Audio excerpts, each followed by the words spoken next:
Buenas tardes. Buenas tardes.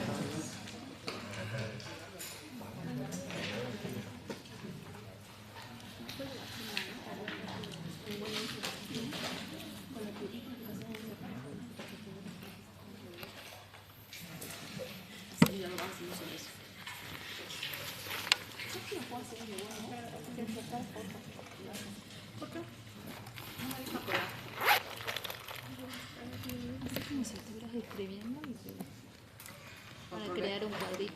Bueno, apretar como si estuvieras por escribir. Pegarlo y se va a pegar y te va a salir un nuevo cuadrito al costado. Bueno, vamos a comenzar primero por presentarnos. Yo soy el contador alemán, Daniel Alemán. Y soy adjunto en esta cátedra. Junto conmigo se encuentra el contador Esteban Rodríguez, que es el jefe de datos prácticos, y la contadora Snope, que es ayudante. Entre los tres llevamos adelante este proyecto.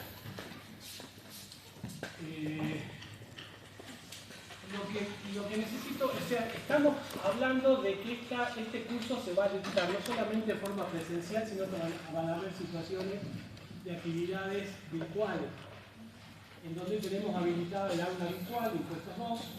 Entiendo de que ustedes ya están dados de alta en esa aula, que se genera automáticamente cuando se inscriben en el CIU. Entonces automáticamente tienen el acceso al aula virtual, en donde vamos a proveernos de todo el material, tanto de normativa, jurisprudencia, como de trabajo práctico. Les recomiendo que vean en el aula virtual, la analicen, siempre vamos a ir ampliando la información en ella. Lo que hoy van a tener disponible es el planeamiento de la cátedra con su programa. Recomiendo que lo vean, porque es lo que vamos a hacer este año. Para poder regularizar esta materia, deben aprobar 2 parciales. Los parciales y las clases están programadas ya en el aula virtual. Hay un cronograma al cual ustedes pueden acceder también, en donde indica los temas que vamos a ir desarrollando en cada clase, las aulas presenciales donde vamos a dictar esas clases, los horarios. Vamos a tratar de ser ordenados respecto al dictado de la materia, o sea, no vamos a adelantar clases prácticas respecto del dictado de teoría. Yo voy a estar a cargo de la teoría de esta materia y los chicos, el contador Rodríguez y la contadora Snope, en la parte práctica, pero lo que intentamos hacer es de que la parte práctica se vaya llevando adelante en la medida que los temas teóricos sean resultados. Los parciales son 2, como les decía, con sus respectivos recuperatorios. Es importante que aprueben los 2 para regularizar la materia. En el cronograma que tienen en el aula ya está previsto la fecha del parcial recuperatorio del primero y del segundo parcial, y el flotante también. Está previsto ahí. Este cronograma, si bien ya es el que vamos a ir cumpliéndolo, si Dios quiere, puede verse modificado por alguna situación particular, como paros, o asuetos no previstos, o situaciones particulares que nos obliguen a modificar el programa. Tenemos previsto terminar el cursado en 14 semanas. Tenemos clases los lunes, en este horario, de 17 a 19, los miércoles y los viernes. Son los días que tenemos clases. El miércoles que viene creo que es feriado, o sea que ya empezamos a perder días de clase, no vamos a tener clases ese día, el miércoles, por lo cual nuestra próxima clase será el día viernes, si no me equivoco, del 18 a 20. Ustedes corríjanme porque no tengo mano de programa. Estén en el aula virtual, vayan al aula virtual, fíjense bien Cosas que se vayan adelantando también al estado de las clases, que vengan leídos, ¿no? Está la ley del impuesto a las ganancias, que es el módulo que vamos a empezar a ver hoy, con su decreto reglamentario y jurisprudencia.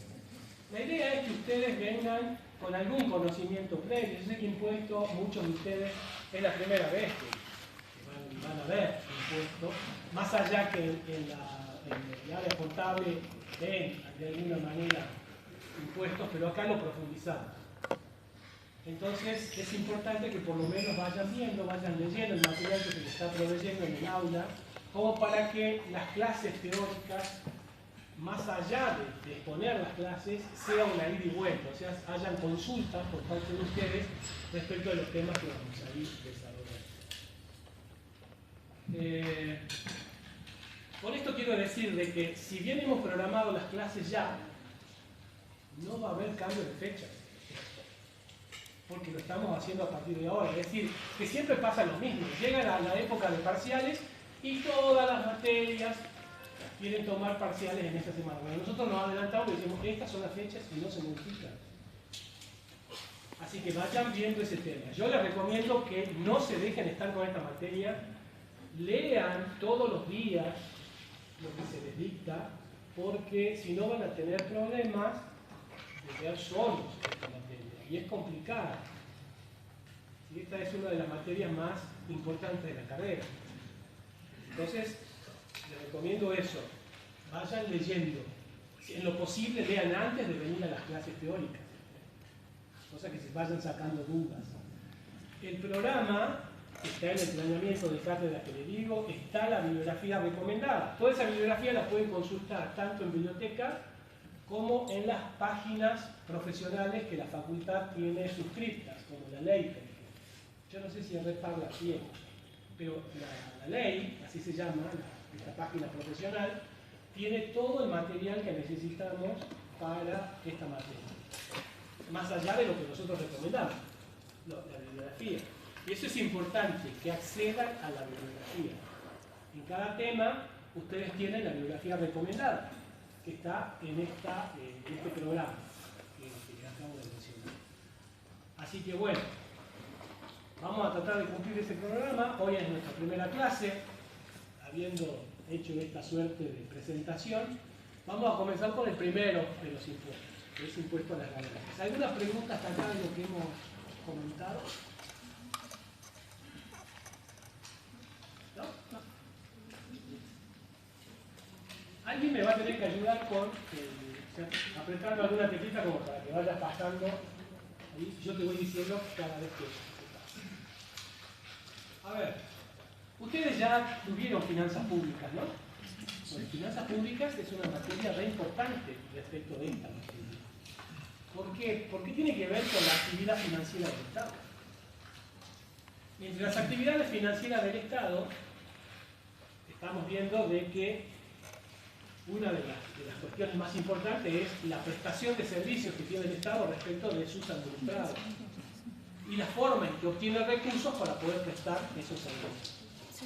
Entonces ahí lo que yo trato de explicar con este simple cuadro es que el Estado lo que trata de hacer es satisfacer necesidades públicas. ¿Qué tipo de necesidades públicas conocemos? Seguridad, educación, seguridad, educación, salud. Bien. Ahora, para satisfacer esas necesidades, el Estado necesita recursos y aplicar esos recursos para esas necesidades públicas.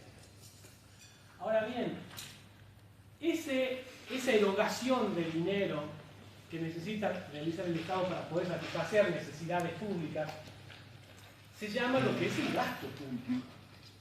Es decir, cuando ustedes escuchan en las noticias o en los diarios, cuando hablan de gasto público nos estamos refiriendo a eso. No es solamente el gasto que se utiliza para mantener una escuela, para mantener un hospital, para mantener a la policía, por el tema de la administración de justicia, sino también otro tipo de necesidades, como por ejemplo planes sociales. Eso también es gasto público. ¿Sí? Ahora, pero para poder realizar esas erogaciones, ese gasto público que va a satisfacer necesidades públicas, necesita obtener recursos.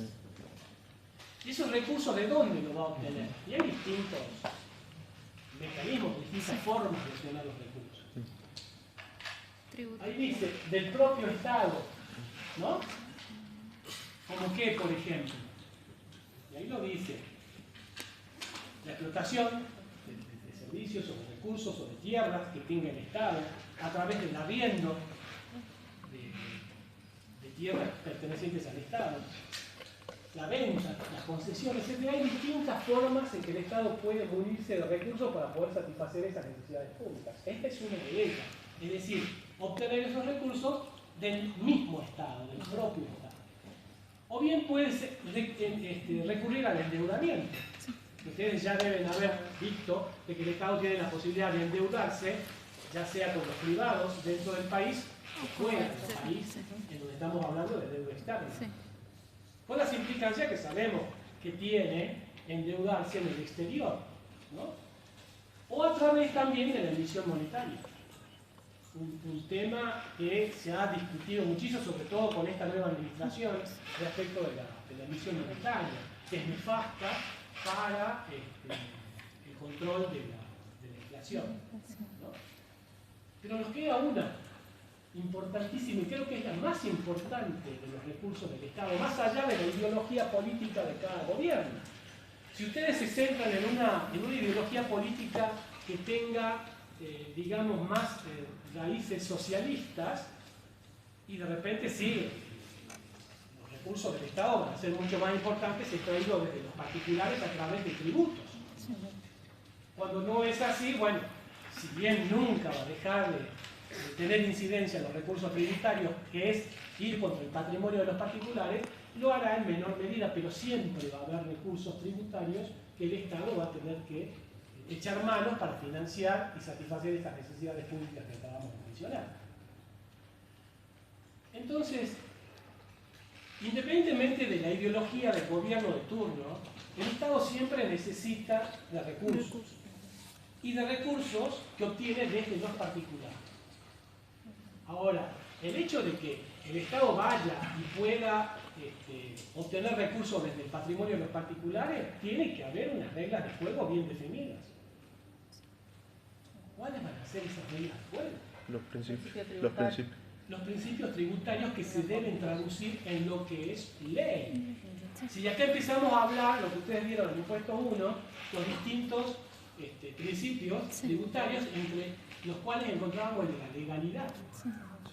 O sea que no puede haber un tributo sin ley. Y cuando hablamos de tributo, hablamos de una infinidad de tributos. Entre ellos están los impuestos. O sea, los recursos tributarios que tenemos impuestos, tasas y contribuciones. ¿Sí?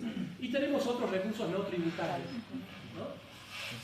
Pero entonces, todos estos recursos que tienen que ver con el patrimonio de los particulares tienen que respetar este principio de la legalidad. Tiene que haber una ley, ya sea en cualquier estamento en el cual nos encontremos.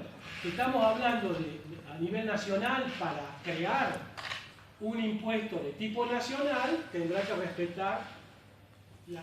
respetarse a través de la creación de una ley que la va a dictar ¿quién?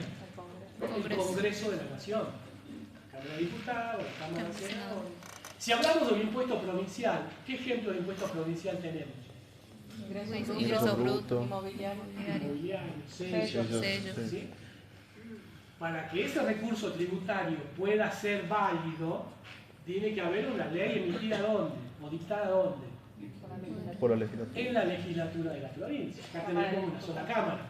Diputados, otras provincias tienen diputados y senadores. Y si queremos hablar de un tributo a nivel municipal, ¿quién tendrá que dictar esa ley? El Consejo Deliberante. Es decir, siempre una ley debe existir si queremos echar mano al patrimonio de los particulares, respetando este principio de la legalidad. ¿Estamos de acuerdo? Sí. Ahora, todo eso va a servir precisamente para que el Estado pueda satisfacer esas necesidades públicas. Y acá estamos hablando de lo que es la actividad financiera del Estado. Obtener recursos de donde sea, entre ellos los tributarios, para poder satisfacer necesidades públicas. Es decir, necesito recaudar para realizar un gasto y satisfacer las necesidades de la población, traducida en educación, salud, seguridad, etc. Ustedes me van a preguntar, y siempre preguntan, sí, pero el Estado recauda recursos, pero resulta que la educación no está bien, los docentes cobran muy poco, los policías tampoco, por lo tanto tampoco hay seguridad, en la justicia y todo. Pero eso es otro tema. Eso es otra cosa que no nos corresponde analizar. Nosotros lo que nos corresponde analizar es, ¿querés tener un recurso tributario para satisfacción de necesidades públicas? Necesitamos una ley. Porque si no, no tiene sentido esa forma de obtener recursos por parte del Estado. Ahora, esa ley, estoy trayendo conceptos de impuestos 1 que ustedes ya vieron, ¿no? Además de este principio de legalidad, ¿qué otro principio tributario debería considerarse para que esa ley no sea inconstitucional? De no confiscatoriedad. ¿Qué quiere decir eso? Que no afecte sustancialmente el patrimonio de la particular. Bien. Y hay un número, hay un porcentaje por el cual nosotros podemos decir, che, este impuesto es confiscatorio, por lo tanto es inconstitucional. No. No hay, ¿no? No. Sin embargo, hay jurisprudencia judicial que estableció en algún momento un juez un 33%. Un 33%. Pero resulta que hasta hace muy poco teníamos un impuesto a las ganancias de 35%. De 35. Sí. Todo es relativo en eso. Pero si se demuestra de que ese impuesto tiene características confiscatorias, es decir, que está avasallando el capital del contribuyente, bueno, el contribuyente tiene la posibilidad de poder reprochar esa situación y declarar esa ley inconstitucional. Lo que sucede acá en Argentina de que eso, si se plantea a nivel judicial, es para los que están en el conflicto, ¿vale? No vale para el resto. Es decir, que si yo veo de que él planteó un recurso de inconstitucionalidad sobre una ley porque entiende que es confiscatoria y lo gana, yo no puedo hacer uso de eso. Lo tomaré como un antecedente, pero tendré que pelear lo mío. ¿Sí? No es que eso genera la generalidad de eso para todos los contribuyentes, porque para que eso suceda tiene que cambiar la ley. Y la ley tiene que cambiar con el dictado de otra ley. Y acá vamos hablando de las jerarquías de las normas.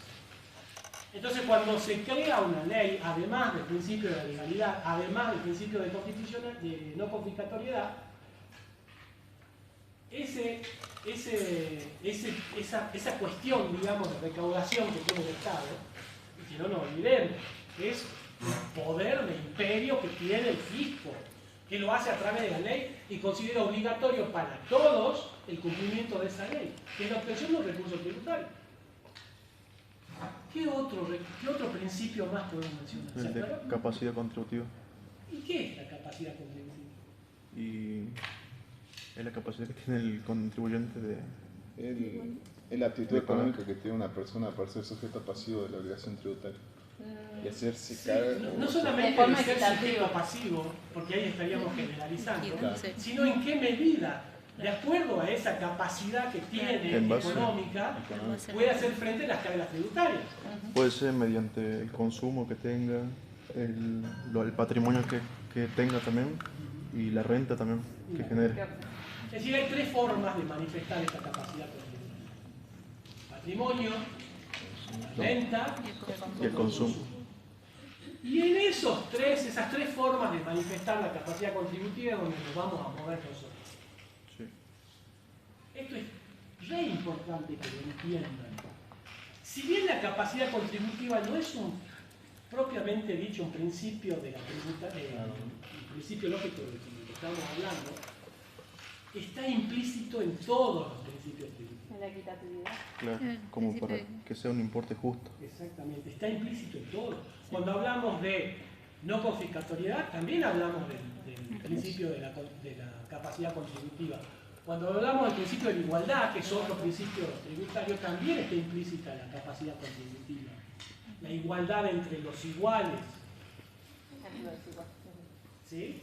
Entonces, el principio tributario que está por encima de los otros es la capacidad contributiva, que se manifiesta de tres maneras. Hacemos una pantalla más, me parece que no. Ahí está. Ahí están los tres. Las tres formas de manifestarse la capacidad contributiva. Ahora, cuando hablamos de patrimonio, tenemos que asociarlo con un impuesto que todavía no estudiamos ninguno, pero lo vamos asociándolo. Es el impuesto sobre los bienes personales, a nivel nacional. O a nivel provincial sería el impuesto inmobiliario. ¿Por qué? Porque el contribuyente es propietario de un bien por el cual el Estado pretende obtener recursos tributarios sobre la tenencia de ese bien. Cuando hablamos de consumo, y acá siempre hay problemas en determinar el tema de consumo, porque si bien estamos relacionando con el impuesto al valor agregado a nivel nacional y el impuesto sobre los ingresos brutos a nivel provincial, que son los impuestos típicos que se basan en la capacidad contributiva manifestada a través del consumo, cuando yo les digo, bueno, todavía no vimos ningún impuesto, pero vale la pena hacer algunas aclaraciones. Cuando yo digo que el impuesto al valor agregado grava la venta de bienes, porque ese es el objeto del impuesto, grava la venta de bienes, y cuando digo grava la carne,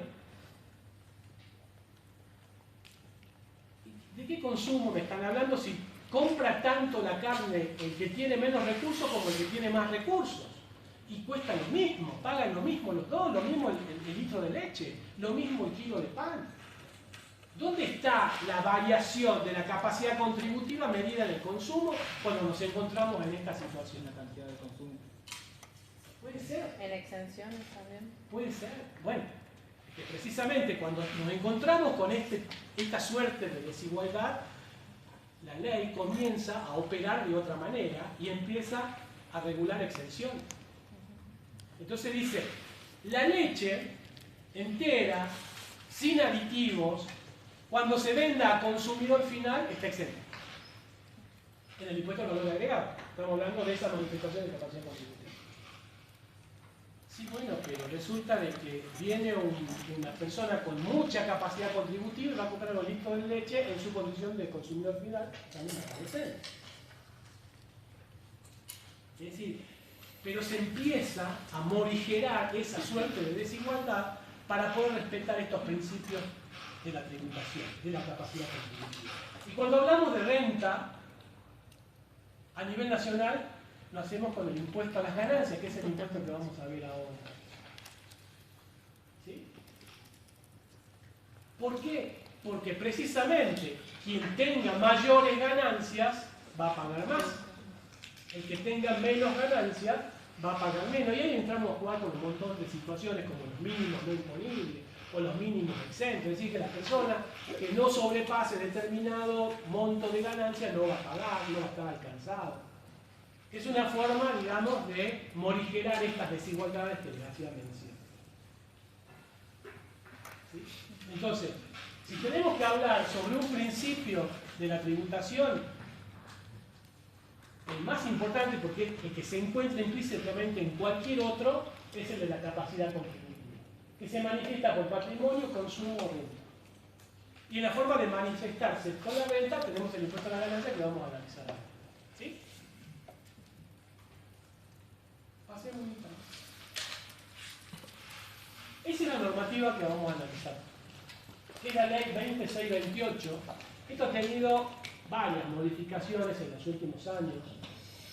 Y en el 2019 se hizo un ordenamiento de la normativa. Por eso hablamos de texto ordenado en 2019 a través del decreto 824 que ordena esta ley y tiene toda la que está vigente hoy. Ustedes tienen esa normativa en el aula virtual. ¿Sí? Ahora, si bien es cierto de que el Congreso dicta la ley, esa ley tiene que reglamentarse. ¿Y quién dicta el reglamento? ¿Quién reglamenta la ley? Ejecutivo. El Ejecutivo. Porque estamos hablando de un decreto reglamentario. Decreto.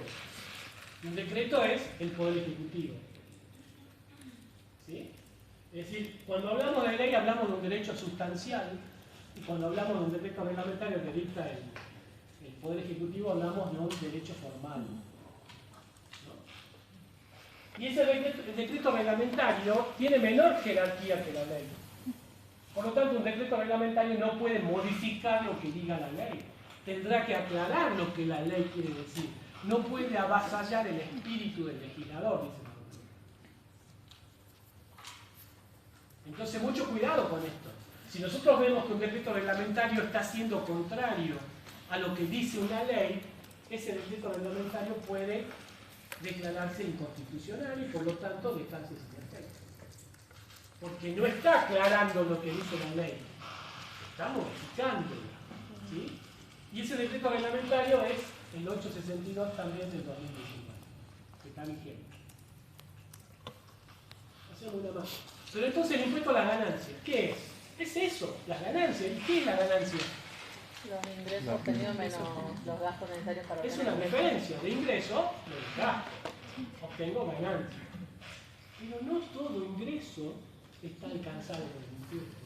Y no todo gasto es susceptible de deducción para la determinación de la ganancia del sujeto. Ya vamos a analizar los sujetos, que esa es otra cuestión. Ahora tratemos de centrarnos en lo que es el objeto del impuesto. ¿Sí? Estamos hablando de los primeros artículos de la ley. Y esa ganancia va a gravar una manifestación de capacidad contributiva. ¿Cuál era? La renta. ¿Sí? ¿Dice esa misma? Bien. Pero, ¿qué es lo que sucede? Hay que asignarle una cuestión temporal a todos los impuestos. Entonces, una vez que defino el objeto, que son las ganancias de tales personas, tiene que haber un límite temporal establecido por la ley. Y ese límite temporal es el año fiscal. El año fiscal es el año calendario. Comienza el 1 de enero Termina el y 31 de termina el agosto. 31 de diciembre. En general, después hay situaciones particulares, pero en general, el año fiscal del impuesto a las ganancias es el año calendario. Comienza el 1 de enero y termina el 31 de diciembre. Hacemos una más. Bueno, acá tenemos las distintas características, que no son todas, estas son las más importantes. Dice que graba ganancias habituales. ¿Sí? No puede grabar ganancias no habituales. Ya vamos a ver, cuando analicemos el objeto en definitiva, vamos a ver que no graba todas las ganancias que obtengo un contribuyente, sino aquellas que son habituales. Ahora, ¿cómo determinamos cuáles son las habituales? Y ahí entramos a analizar qué tipo de sujeto, si es una persona humana, si es una persona jurídica, y eso empieza a cambiar. Pero siempre hablamos de habitualidad. Un ejemplo, para una persona jurídica la ley entiende que todas las ganancias que obtenga una persona jurídica son habituales. Porque tiene esa capacidad de obtener ganancias con cualquier actividad que desarrolle. Por eso es una persona jurídica, una sociedad. Pero cuando hablamos de una persona humana, no cualquier ganancia debe ser considerada habitual, sino aquella que cumpla determinados requisitos. Pero la persona jurídica, todas son ganancias y todas son consideradas habituales. Es directo este impuesto. ¿Por qué es directo? No se traslada, lo No se paga el traslada. contribuyente. El sujeto pasivo es el que termina pagando el impuesto. Y hay situaciones también particulares en eso. No siempre el sujeto pasivo es el que termina pagando el impuesto. Porque puede haber situaciones particulares como los llamados responsables por deuda ajena o La responsables sustitutos. ¿Cuáles son los responsables por deuda ajena? ¿Cuáles son los responsables por deuda propia? ¿Cuáles por deuda ajena? ¿Y cuáles son sustitutos? Esto es impuesto único. ¿Se acuerdan? Por deuda propia es cuando se determinó legalmente que la persona es la que tiene que hacer la contribución, digamos, no la puede como trasladar. Propio cuando el contribuyente es el que realiza el hecho imponible y por ende ingresa el tributo. En cabeza de él nace el hecho imponible porque lo dice la ley. En el impuesto a la ganancia dice, están grabadas las ganancias obtenidas por las personas humanas residentes del país y que cumplan la condición de habitualidad. Entonces, esa persona le recae por la ley el hecho imponible y es esa a la cual vamos a llamar responsable por deuda propia, o contribuyente, o sujeto de facto, o sujeto pasivo de la obligación tributaria. ¿Cuándo es responsable por deuda ajena? Cuando no cae el hecho imponible en cabeza de ese sujeto, pero sin embargo, por disposición de la ley, debe cumplir con una obligación que le recae al sujeto responsable por deuda propia. Por ejemplo, ¿se acuerdan? Los tutores, los curadores, los administradores, ¿sí? No son ellos los sujetos por la deuda propia del impuesto, sino que son aquellas personas que deben cumplir por aquello. ¿Y los responsables sustitutos? El caso de los agentes de recepción o personas. No, esos son responsables por deuda ajena. ¿Se acuerdan de algún ejemplo de responsable sustituto? ¿Y por qué lo llama la ley así? No. El agente de retención o percepción es responsable por deuda ajena. Y ya seguramente deben tener el concepto respecto de las posibles sanciones que le puedan recaer a esos sujetos, pero siguen siendo responsables por deuda ajena. Una sucesión indivisa sería responsable por deuda propia. Justamente en impuestos vimos el ejemplo que nos dieron de responsable sustituto fue de agente de retención o percepción. No, yo no comparto eso, porque es un responsable por deuda ajena. Tiene que cumplir. ¿Qué hace un agente de retención o percepción? Retiene al sujeto directo del impuesto un monto, un dinero que le corresponde pagar a aquel. Y va y lo ingresa al fisco. Lo ingresa al fisco. No es un anticipo. Lo hace en forma definitiva por él, pero el otro sujeto al que le correspondía, que era el sujeto directo, que es el sujeto contribuyente por deuda propia, puede computarse a cuenta ese impuesto que está pagando el responsable por deuda ajena. Tanto el agente de retención como el de percepción. Pero ¿qué pasa ahí? El agente de retención o percepción, si retuvo y no le ingresó al fisco lo que retuvo o percibió, la sanción es muy grave, es mucho más grave de aquel que no haya actuado como agente de retención o percepción y evidentemente no ingresó el saldo. Para este último le cabe la sanción de omisión de impuesto, y para aquel otro, para el primero, es decir, aquel que se quedó con la plata del sujeto y no ingresó al fisco, puede ser catalogado como defraudador fiscal. Y le cabe una sanción mucho más compleja, mucho más grave. El responsable sustituto lo que hace es desplaza completamente al responsable por deuda propia y asume las condiciones de él, pero nunca el nacimiento del hecho imponible cae en cabeza de él. Por ejemplo, cuando veamos bienes personales, estamos hablando que la participación societaria es un bien que debe ser declarado por el sujeto que tiene esa participación societaria. O sea, bienes personales es un impuesto que grava solamente a las personas humanas y sucesiones indivisas por los bienes que tiene al 31 de diciembre de cada año. Pero respecto de estas participaciones societarias, la ley dice, muy bien, es del socio, de la persona humana, pero el que tiene la obligación de determinar y pagar el impuesto es la sociedad en la cual ese sujeto participa en su capital. Y la convierte a la sociedad del responsable sustituto. Entonces viene, la sociedad tiene que determinar cuánto es el impuesto a los bienes personales por esa participación y pagar el impuesto correspondiente. Y si no lo hace, el fisco puede ir directamente contra el responsable sustituto y no va a ir contra el responsable por deuda propia, porque le cae la obligación al responsable sustituto, y esa es la diferencia. Lo desplaza completamente al responsable por deuda propia, y él se convierte en principal pagador y en principal responsable de esa obligación tributaria. Y el pago que hace es en forma definitiva, pago único y definitivo, dice la ley. Y esa característica de pago único y definitivo hace de que el otro sujeto no pueda utilizar esa plata o esa plata que pagó el responsable del sustituto a cuenta del impuesto que le está determina.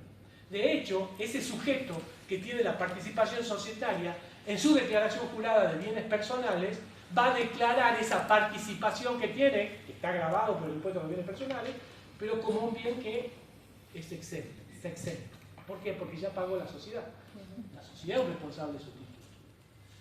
En ganancias, por ejemplo, pueden ser las ganancias obtenidas por un sujeto que no es residente del país, sino que está en el exterior y que obtiene ganancias de cuenta argentina. Pero ¿cómo hace el fisco para que esa persona pague el impuesto? Y decide una persona acá en el país para que pague por él. Y ese va a ser un responsable sustituto. Porque lo desplaza completamente. Pero el hecho imponible no es de él, no importa. Pero él es un responsable sustituto. ¿Y quién es esa persona? Y bueno, tal vez sea la persona del país que administra las ganancias o los bienes de ese sujeto que está en el exterior. ¿Sí? Entonces, este impuesto es directo, ¿por qué? Porque no se puede trasladar, pero cuando hablamos de responsable sustituto o responsable por deuda ajena,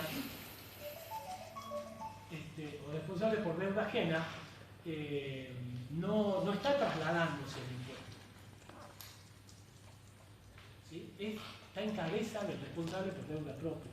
No es trasladable y es la característica principal para asignarle el que es directo.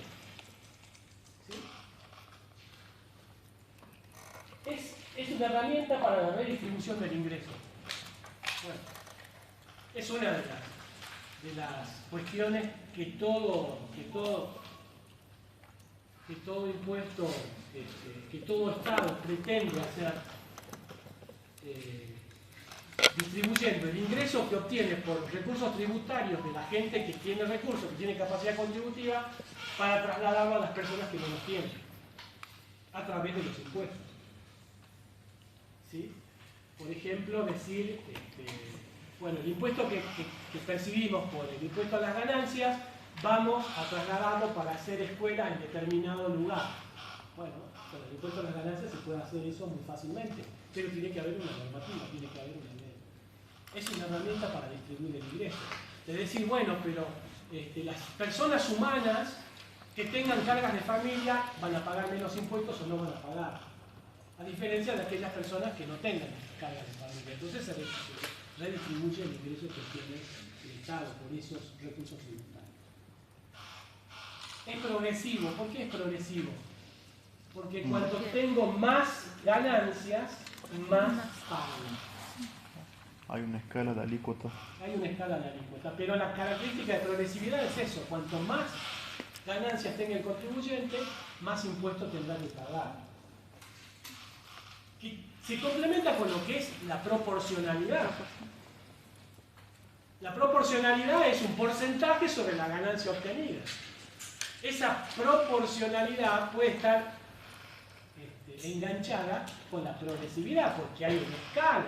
Si tenemos un rango de ganancias obtenidas, puede variar en ese rango el impuesto determinado por el contribuyente. Y esto está en el artículo 94. Decimos que es personal. ¿Por qué decimos que es personal? Porque en el impuesto a las ganancias hay ciertas condiciones particulares que se tienen en cuenta de los individuos. Esto que les decía, el tema de las cargas de familia. La ley entiende de que por la carga de familia puede deducir un concepto por carga de familia. El que no tiene, no. ¿Sí? Es el ejemplo más claro que identifica este impuesto como personal. Se tienen en cuenta ciertas consideraciones personales del sujeto que le dan la característica del personal, a diferencia de lo que es la característica del real. Lo real no tiene en cuenta las características particulares del sujeto para la determinación del impuesto. El personal sí. ¿No sería real el IVA? El IVA es real. No se tiene en cuenta eso. Ingreso bruto es real, no es personal. ¿Sí? Y es anual, que tiene que ver con lo que acabamos de mencionar. El periodo fiscal del impuesto a las ganancias es el año, que coincide con el año calendario. ¿Sí? pesar de que por ahí nos podamos encontrar con el anticipo,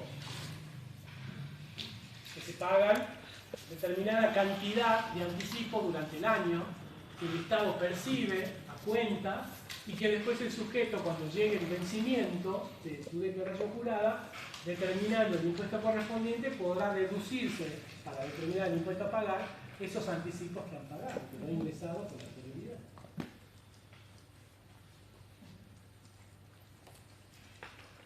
No, volvamos uno.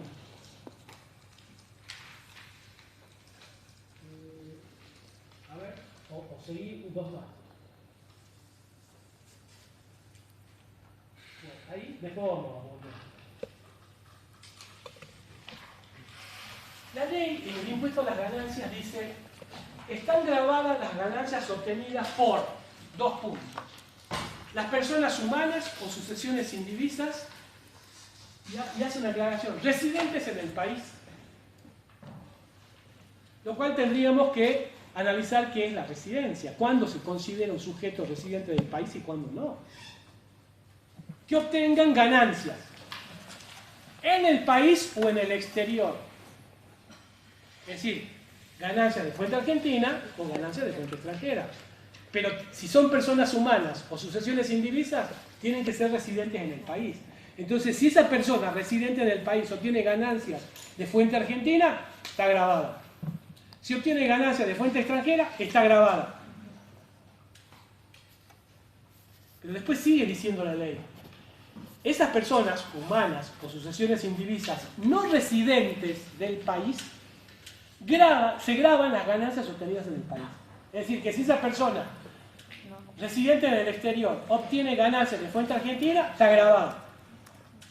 Si esa persona no residente en Argentina, sino en el exterior, obtiene ganancias de fuente extranjera, no está grabada. ¿Sí? Y después habla de sucesiones indivisas como sujetos del impuesto, que ya vamos a ver de qué se trata la sucesión indivisa. Acá dice personas humanas o sucesiones indivisas. Y cuando habla de residente del país, entra la plantillita anterior que hemos visto. Volvamos una más. No, yo te confundí de la que viene. Esa. Residente del país, dice, origen de la renta en el país, es decir, de fuente argentina, entonces esa ganancia está grabada. Si estamos hablando de un residente en el país que obtiene ganancias en el exterior, está grabado.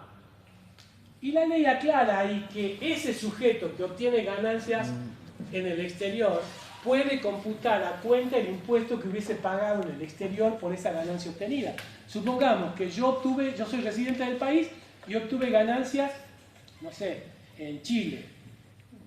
Yo tengo ganancias en Chile y tengo ganancias en la Argentina. Pero en Chile resulta que me hicieron pagar un impuesto análogo a ganancias. Entonces la ley me permite computar a cuenta lo que haya pagado en Chile cuando yo determine el impuesto a las ganancias en Argentina por la incorporación de ambas ganancias. Es decir, yo aquí en Argentina, ¿qué tengo que hacer? ¿Cuánto es la ganancia de fuente extranjera? Tanto. ¿Cuánto es la ganancia de fuente argentina? Tanto. ¿Cuánto es el impuesto? Tanto. Bueno, a ese impuesto le podés restar el impuesto que hayas pagado en Chile, por las ganancias obtenidas en Chile. Pero con un límite. No todo. Y la ley dice, el límite estará dado por el incremento de la obligación fiscal por incorporar ganancias de fuente extranjera. Es decir, si yo no hubiese obtenido ganancias de fuente extranjera y determino mi ganancia exclusivamente con fuente argentina, supongamos 100 pesos. Al incorporar la ganancia de fuente extranjera, ese impuesto ya no va a ser 100, sino que va a ser 150, por haber incorporado aquella ganancia de fuente extranjera. Por lo tanto, el incremento de mi obligación fiscal, ¿de cuánto sería? De 50. Bueno, ahora voy a ver cuánto pagué en Chile. Si yo en Chile pagué hasta 50 pesos, puedo computarme los 50 pesos.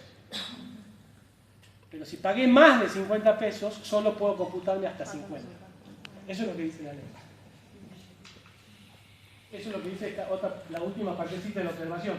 computa como pago a cuenta lo pagado en el exterior, pero con esa limitación. Y luego me dice, si no sos residente y obtuviste ganancias de fuente argentina, está grabada. Pero ¿qué pasa ahí? El sujeto pasivo de la obligación tributaria no está acá en Argentina, está en el exterior. Es un sujeto del exterior, es residente del exterior. ¿Cómo hace el fisco, cómo hace el Estado para percibir ese impuesto de una ganancia que está grabada? Por el responsable de sustituto. Exactamente. Entonces, desplaza completamente al responsable por deuda propia, que es el que está en el exterior, y lo obliga al responsable sustituto a que lo pague. Y eso que paga es una retención, es decir, pagar al responsable sustituto con carácter de pago único y definitivo. ¿Qué quiere decir eso?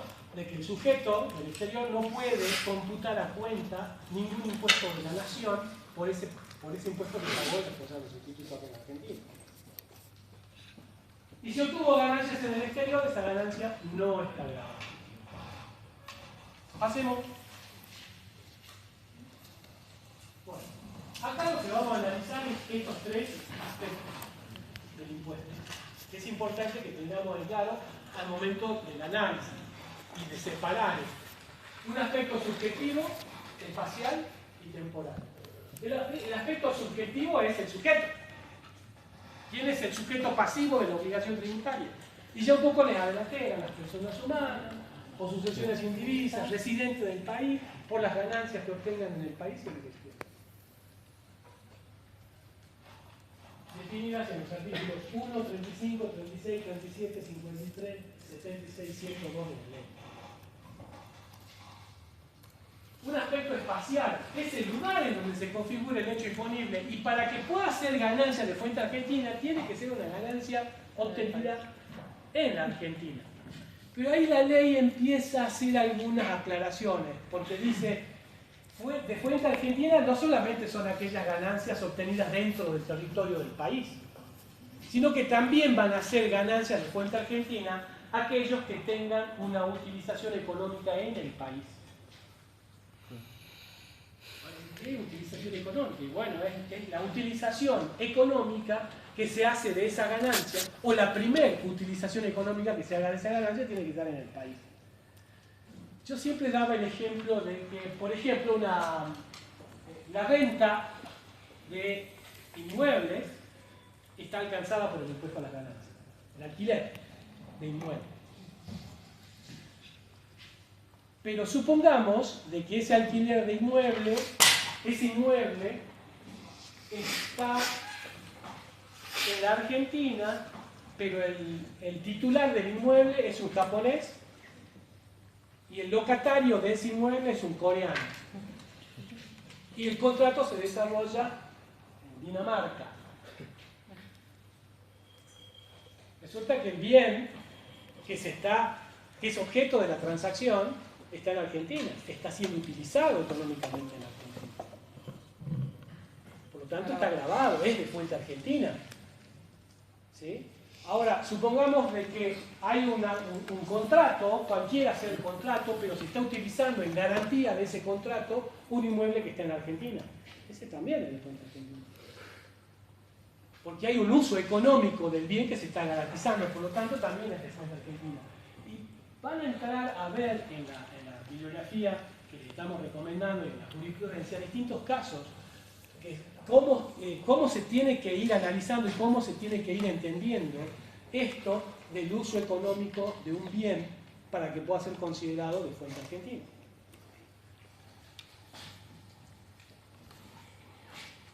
Eso está en el artículo 1 y 5.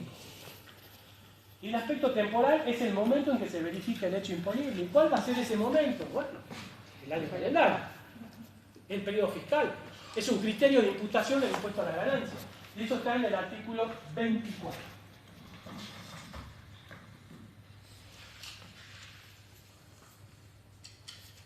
Hacemos una más. Bueno, acá un poco el resumen de lo que acabamos de ver. Fíjense, sujetos pasivos del impuesto, hablamos de personas jurídicas o demás sujetos si bien las personas jurídicas siempre van a estar alcanzadas por el impuesto a la ganancia, porque la ley entiende de que todo lo que hagan es susceptible de obtener una ganancia. A esto se le aplica lo que se denomina la teoría del balance. Sí. En cambio, una persona humana no se aplica teoría del balance, o sea, la ley no entiende de que todas las actividades que desarrolla son susceptibles de obtener ganancia, sino que para las personas humanas o sucesiones indivisas es necesario que cumpla la teoría de la fuente, que se caracteriza por tres elementos importantes: la periodicidad, permanencia, habilitación y permanencia, que ya la vamos a analizar, para que ustedes se queden con ese concepto. Personas jurídicas, teoría del balance; personas humanas o sucesiones indivisas, teoría de la fuente. Para saber si esa ganancia está grabada. Estamos hablando de objeto del impuesto. Y para poder saber si una ganancia está grabada, necesito aplicar esas dos teorías, dependiendo del sujeto que obtenga esa ganancia, para saber si está grabada o no está grabada. El beneficiario del exterior es aquel que es no residente, que está en el exterior, pero tiene ganancia de cuenta argentina. El aspecto espacial, ganancias obtenidas en la República Argentina. Este criterio de la fuente no es el que acabamos de mencionar acá, sino que el criterio de la fuente es decir, ¿esta ganancia es de fuente argentina o no es de fuente argentina? Que son aquellas ganancias obtenidas dentro de la frontera del país o cuyos bienes son utilizados económicamente en el país. Eso es fuente argentina. Y cuando será fuente extranjera, entonces al revés. Las ganancias obtenidas por bienes que no están en la Argentina, dentro del territorio de Argentina, o aquellos utilizados económicamente fuera. Ganancias obtenidas en el exterior, criterio de residencia. ¿Residencia de quién? Del sujeto que se obtiene. Porque, y acá viene el concepto de residencia, que creo que en las próximas plantillas lo vamos a ver. Un sujeto del exterior puede ser residente argentino. Un sujeto del país puede no ser residente argentino. Se dan ciertas circunstancias que las analiza la ley en el 116 de la ley.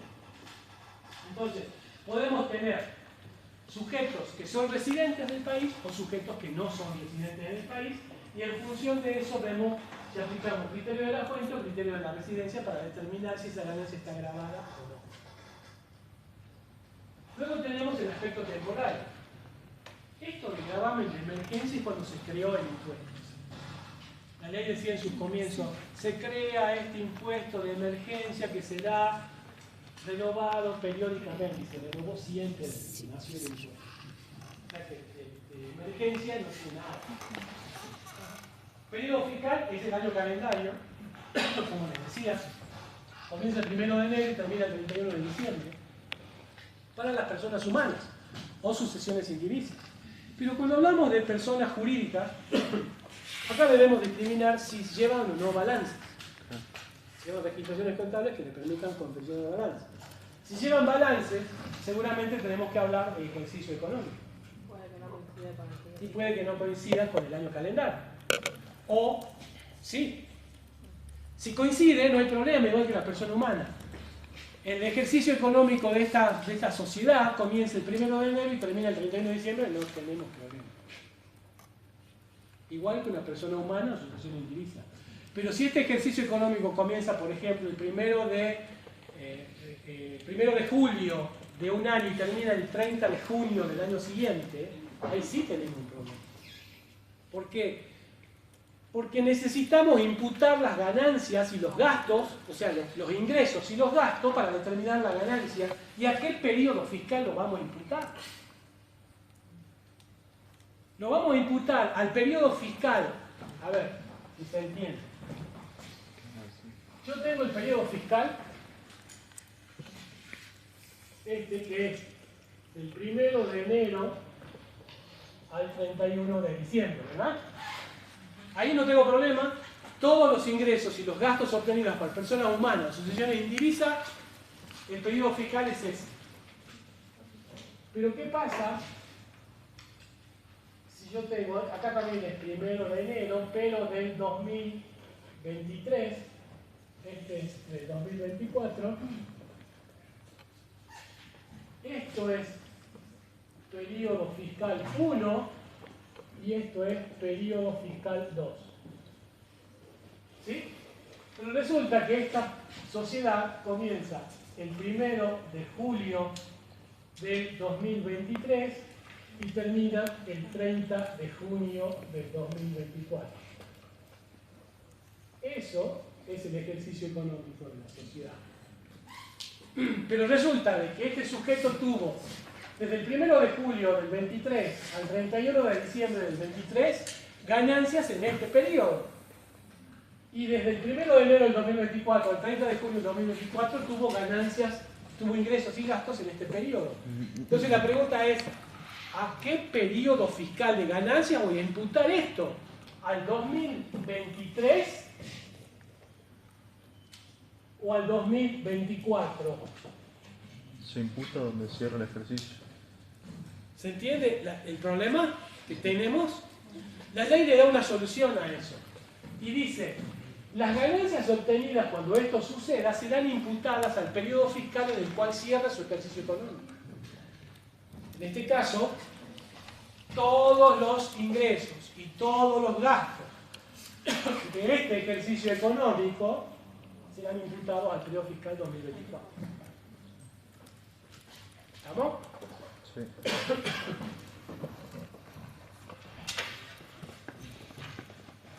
Y tenemos métodos de imputación. ¿Qué métodos de imputación tenemos? Ya sé cómo voy a imputar los ingresos y los gastos en función del periodo fiscal. Pero tengo distintos criterios de imputación. Tengo un criterio de lo devengado, Y lo percibe. tengo un criterio de lo percibido, y para ganancias se agrega uno más que es, Devengado que es el devengado exigido. Que ya vamos a analizar eso cuando veamos concretamente las categorías que vamos a ver. Pasemos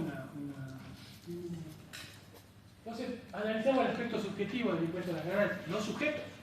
Hacemos una. Ahí está. Los sujetos pasivos del impuesto. Nosotros dijimos en general, las personas humanas, asociaciones indivisas. Personas humanas, asociaciones indivisas.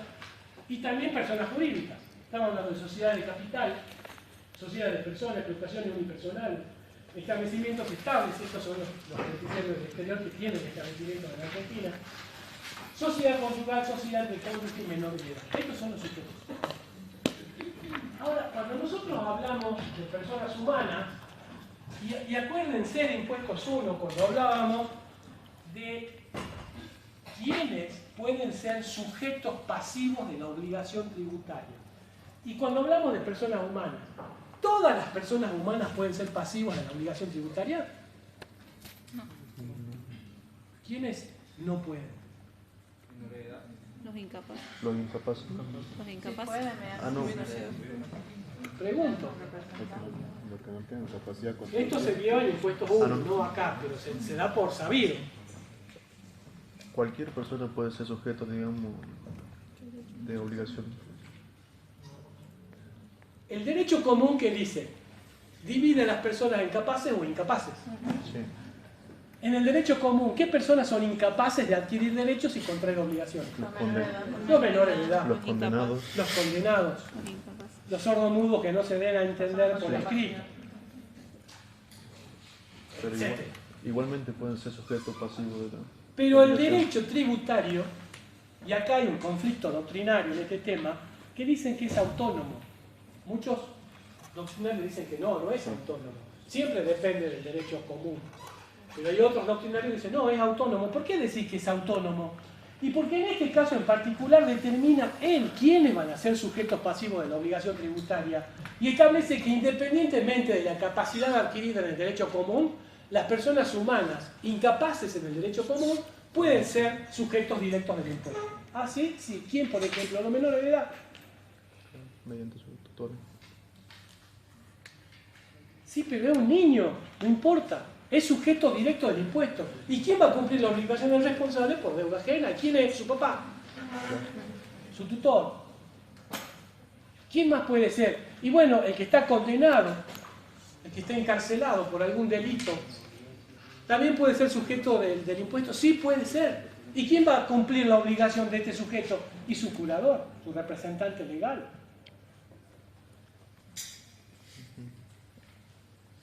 ¿Sí? Entonces, cualquiera puede ser.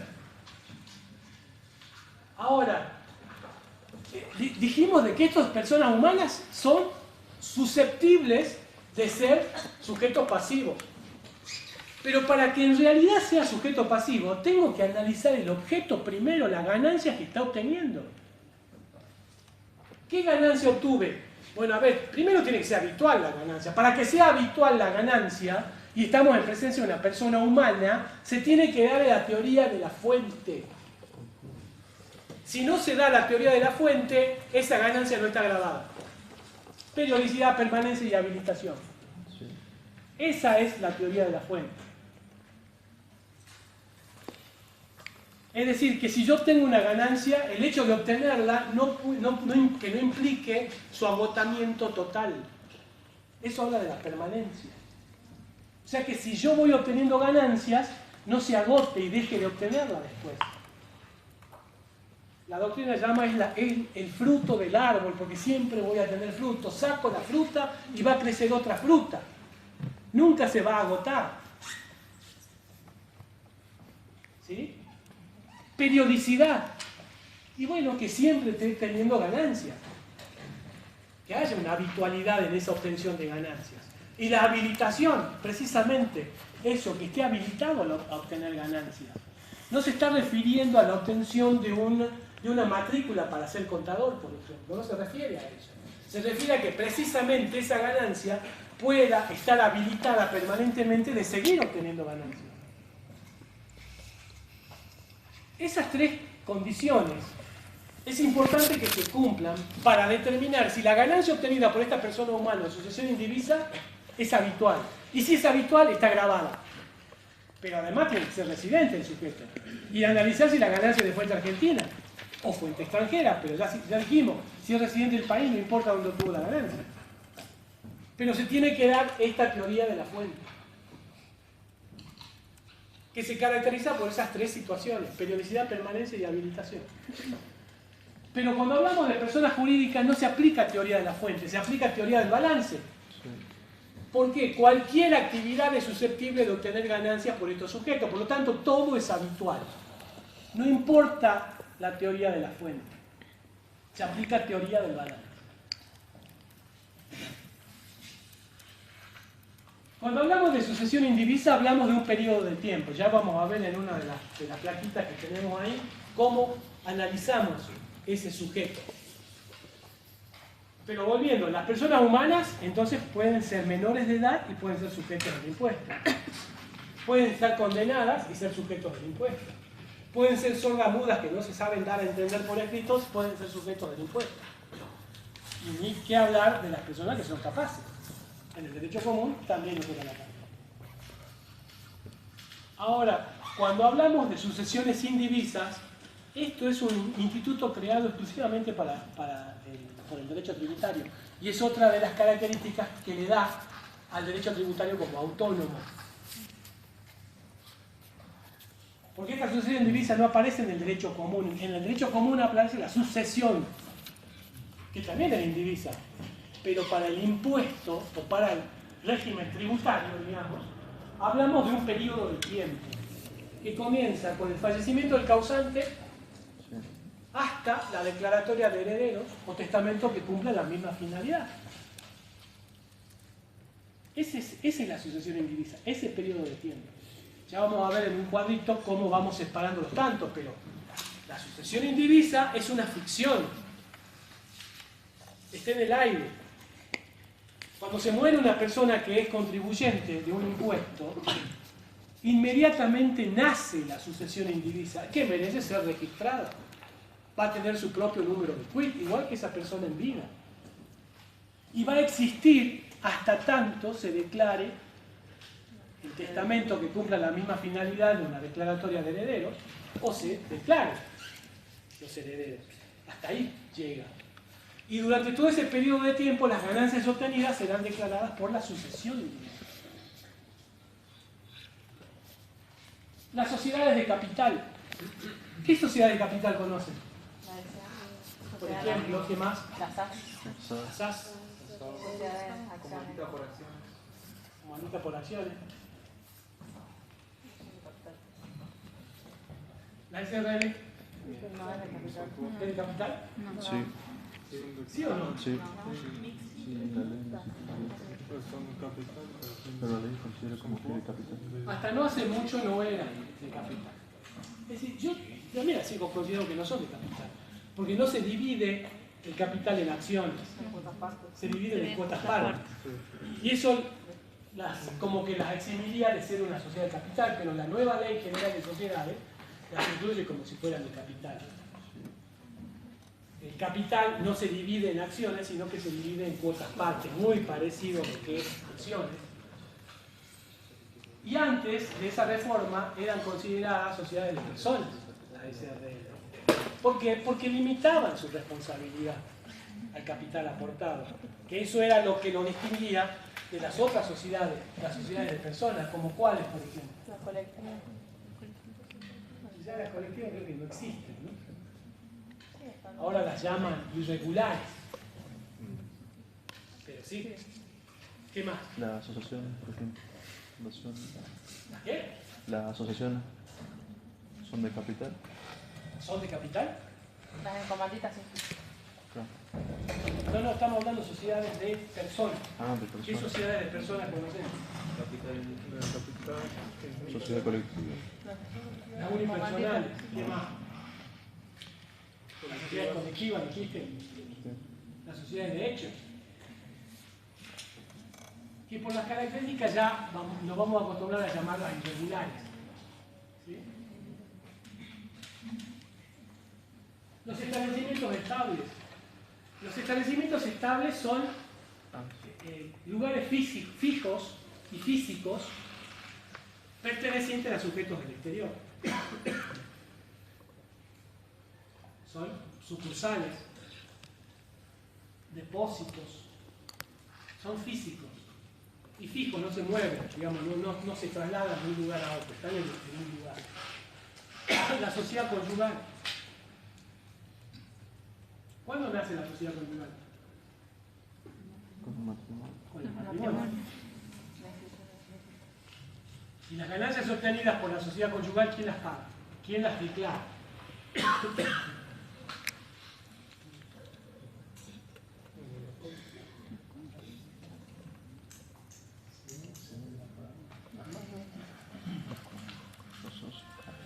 Antes de la modificación del Código Civil y Comercial, que introdujo la figura del matrimonio igualitario,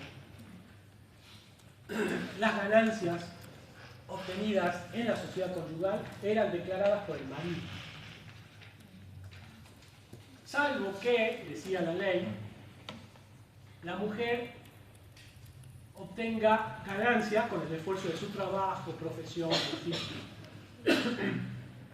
Entonces decía, el marido declarará sus propios bienes y los gananciales en la medida que no se demuestre que la mujer haya obtenido esa ganancia con bienes propios o con el esfuerzo de su trabajo o profesión.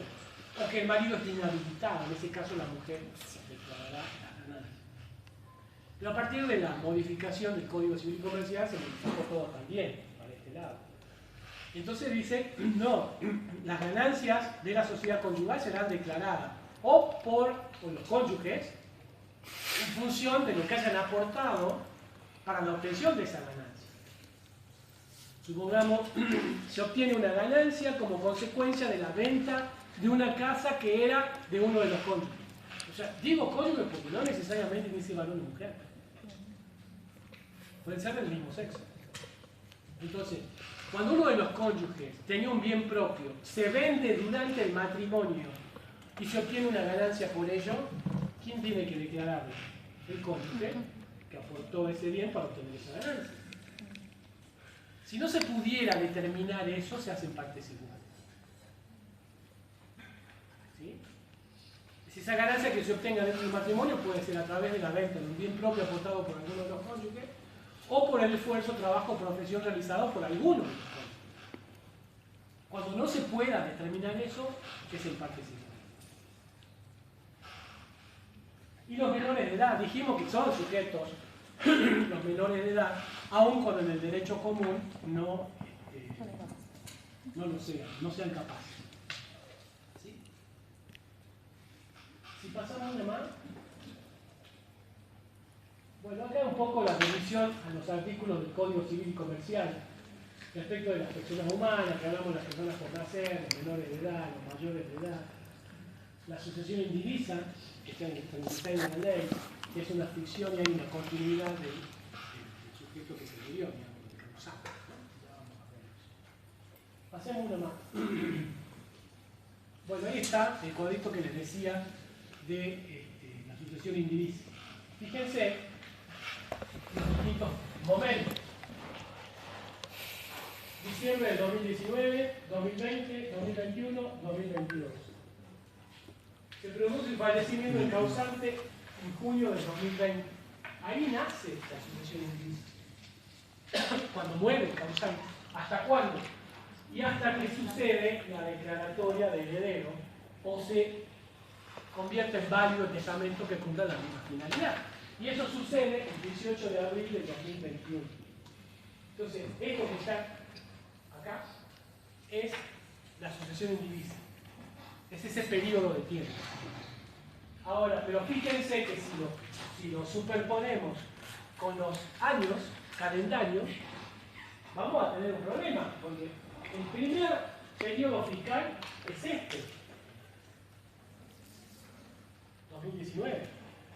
Y resulta que tengo que desde el 1 de enero al 15 de junio del 2020 tengo ganancias obtenidas por el causante en vida. Pero resulta que desde junio del 2020 al 31 de diciembre del 2020 tengo ganancias obtenidas por la asociación indivisa. Pero el periodo fiscal es uno. No lo divido en dos, es único. Entonces, ¿cómo se soluciona esto? Y bueno, las ganancias obtenidas en este periodo por el sujeto, por el causante, en vida, serán declaradas en cabeza de él, pero ya está muerto. De la asociación indivisa. Sí. Bueno, alguien tiene que hacerlo. ¿Y quién lo va a hacer? La asociación indivisa. Un administrador de la asociación indivisa. Sí. Ese administrador puede ser el cónyuge, su pértice, o puede ser un tercero designado para tal fin. Pero esa asociación indivisa a partir de este momento ya tiene vida impositiva y merece tener quit. El quit de la asociación indivisa va a ser el mismo del causante. Nada más que se identifica. Entonces, va a ser, qué sé yo, el causante en vida se llamaba Juan Pérez. Se murió Juan Pérez y empieza la sucesión de Juan Pérez. Y así se llama la sucesión ahora. Y con el mismo número de quit. Y hay una cosa más que cambia. Cuando Juan Pérez estaba en vida, el establecimiento, que así lo llama la FIP, ARCA ahora, era el establecimiento cero. Pero cuando empieza la sucesión indivisa, el establecimiento es uno. Para darle una identificación, un código, digamos, de identificación a esa situación. Pero entonces, este periodo de tiempo, las ganancias obtenidas acá, tendrán que ser declaradas en cabeza del causante. ¿Y quién lo va a hacer? El administrador de la asociación. ¿Sí? Ahora, las ganancias obtenidas en esta otra partecita, que son imputables a la asociación indivisa, tendrán que ser declaradas en cabeza de la asociación indivisa. ¿Y quién lo va a hacer? El administrador de la asociación. Comienza el siguiente año, el 2021. De nuevo nos encontramos con esta partecita, que son ganancias obtenidas por la sucesión. Serán declaradas por la sucesión a través del administrador de la sucesión. Y las ganancias obtenidas acá, ya la sucesión no existe, si está la declaratoria de heredero. Pero hubo ganancias. Sí, ya sé quiénes son los herederos, pero todavía no sucedió la partición de bienes. O sea que los herederos son todos dueños de todo. Por eso es indivisa. Entonces, cuando la sucesión, por más que a los fines impositivos ya no exista, puede haber ganancias obtenidas en este periodo de tiempo. y que ya no van a ser imputables a la sucesión indivisa porque ya no existe. Se va a convertir allí la sucesión indivisa en un agente de información. Entonces le va a decir al fisco, mirá, las ganancias que la sucesión obtuvo en este periodo fue tanto y estos son los herederos, porque ya se conoce quiénes son. Y serán los herederos los que tendrán que declarar en sus propias declaraciones juradas la participación que le correspondan en las ganancias obtenidas por la sucesión en este periodo de tiempo. Eso va a suceder en este periodo y en este periodo. Porque cuando llegue la partición, ya se sabe quién le corresponde a cada uno. Y cada uno tendrá que declarar en función de esa partición de bienes. Pero es importante que sepamos separar el momento de la partición de bienes y el momento de la declaratoria de bienes. Declaratoria de bienes, de heredero. ¿Sí? Pasemos una más. Bueno, acá un poco lo que les decía. Sociedades de capital, artículo 73 de la ley del impuesto a las ganancias. Ese artículo 73 establece cuál es la alícuota del impuesto que deberán tributar las sociedades de capital y que son sujetos del impuesto. ¿Cuáles son? Las que estén constituidas en el país, que cumplen la condición de la residencia, que hablábamos hace un momento. O sea, una sociedad, ¿cuándo es considerada residente del país? Cuando está constituida en el país. ¿Y cuándo no? Cuando esté constituida en el exterior. Entonces no va a ser residente del país. Tributan tasas progresivas. Si ustedes se fijan en el artículo 73 de la ley, hay cuadros que se deben respetar en función de la ganancia imponible. Debemos ubicar la ganancia en ese cuadro y ver cuál es la tasa del impuesto que se termina pagando. En algunos casos, esas sociedades se convierten en agentes de retención cuando, sobre todo, hay distribución de utilidades. Ya vamos a ver cuando veamos tercera categoría que la distribución de utilidades están alcanzadas por el impuesto y las tiene que pagar la sociedad. ¿Cuáles son los otros sujetos? Las sociedades irregulares, constituidas en el país, también pueden ser sujetos de impuesto. Pero en ese caso, en realidad no son considerados sujetos pasivos del impuesto, son considerados agentes de información. Una sociedad colectiva, una sociedad de hecho. Una sociedad que todavía no está inscripta, no tiene quit. ¿Sí? Esas sociedades pueden llegar a tener ganancias, pero esas ganancias no pueden ser declaradas por ellos porque son irregulares, no tienen quit todavía. Y de tenerlo, no son consideradas porque son irregulares, pero sociedades de personas. La sociedad de formación. O sociedades de formación.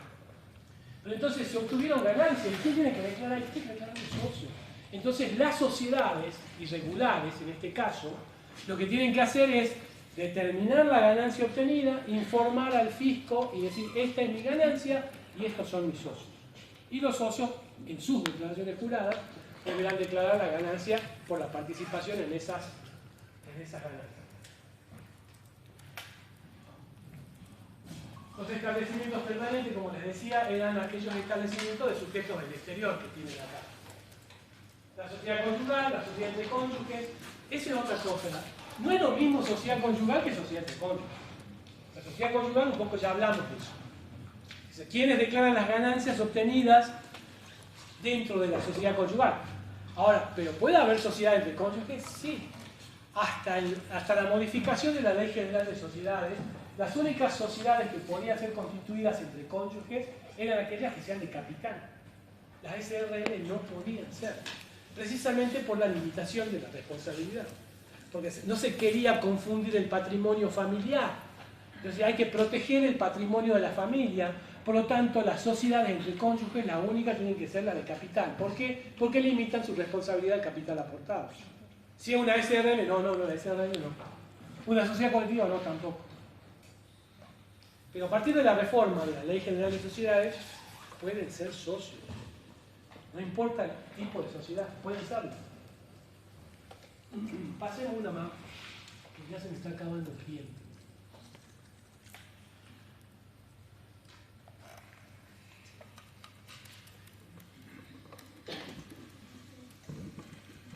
Vamos al aspecto espacial. Es el vínculo jurídico. condicional. Es decir, esto es en la vinculación. ¿Cuándo nace el hecho imponible? El momento en que se convierte en obligación tributaria. La ley define un hecho que debe acontecer en la realidad. Ese momento es este de la vinculación. Nacimiento de la obligación tributaria. Nace el hecho imponible. ¿Y cuándo nace el hecho imponible? Y acá tenemos distintas situaciones para definir la potestad tributaria de esto. ¿Sí? Y estamos hablando de un criterio de domicilio, o sea, criterio de atribución de la potestad tributaria. ¿Qué Estado tiene derecho a percibir el impuesto en función de criterios?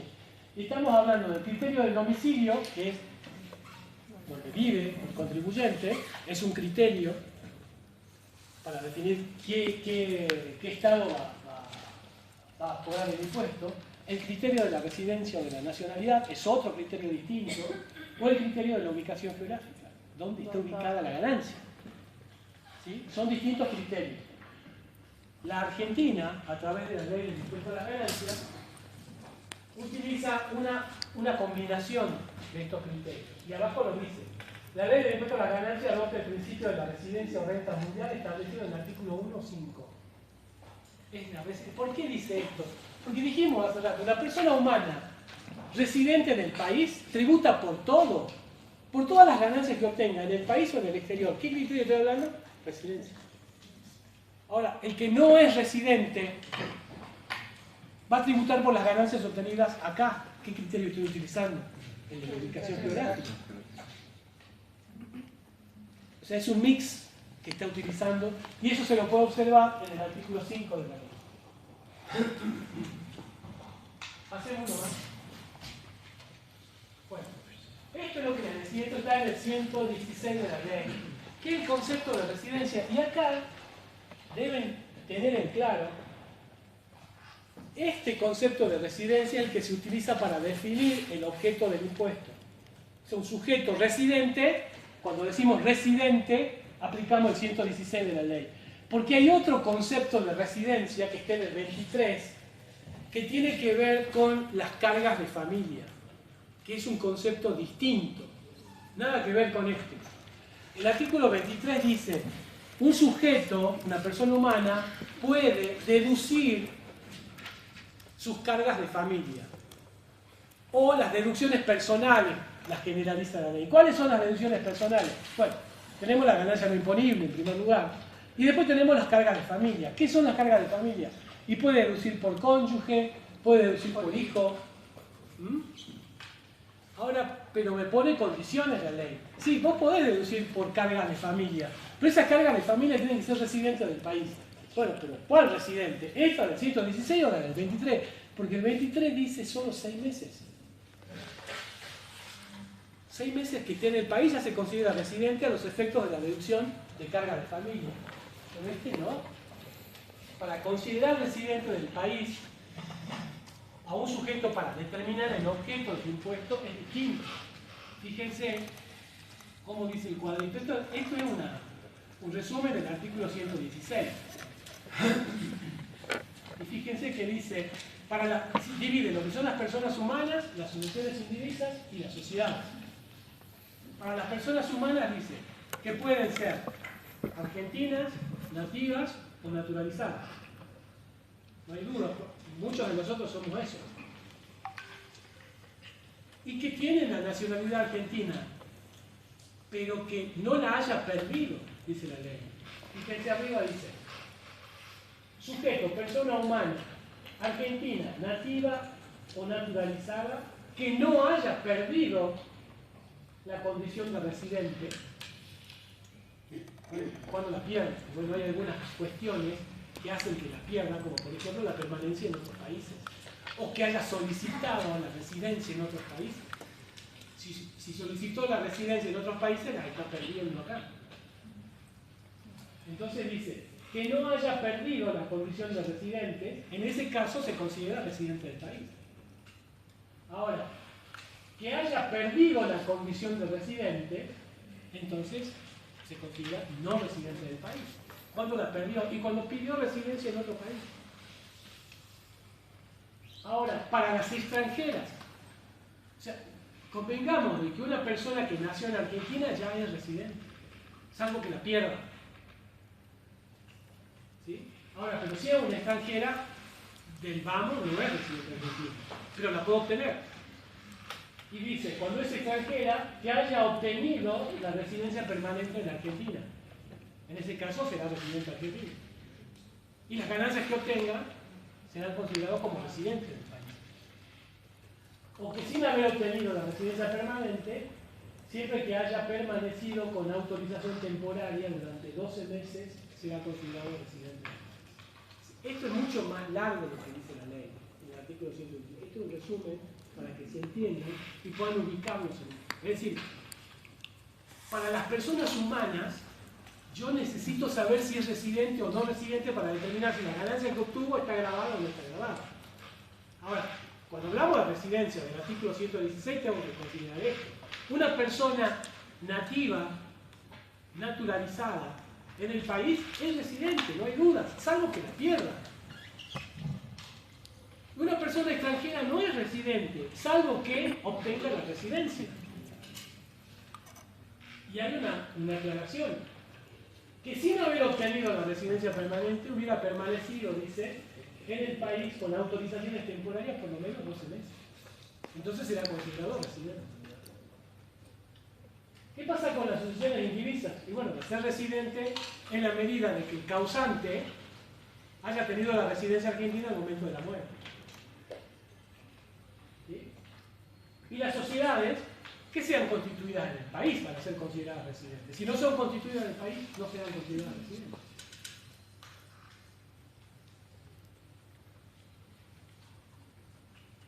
Bien, ¿se entiende hasta acá?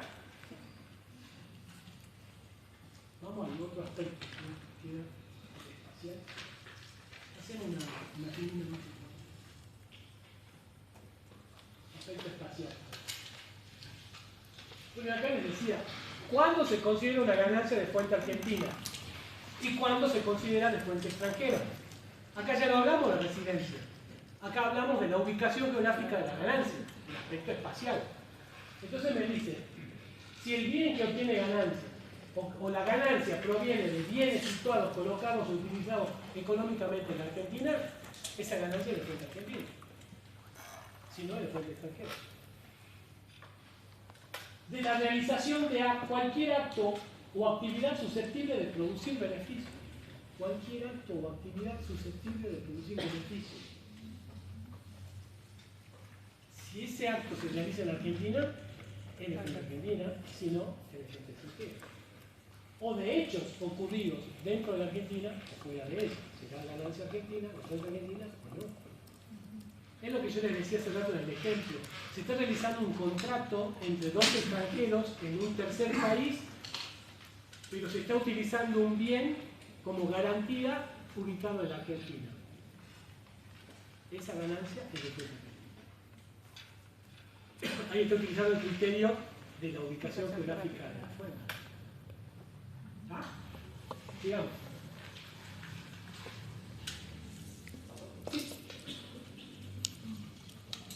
Bueno, y acá es un poco lo que habíamos adelantado.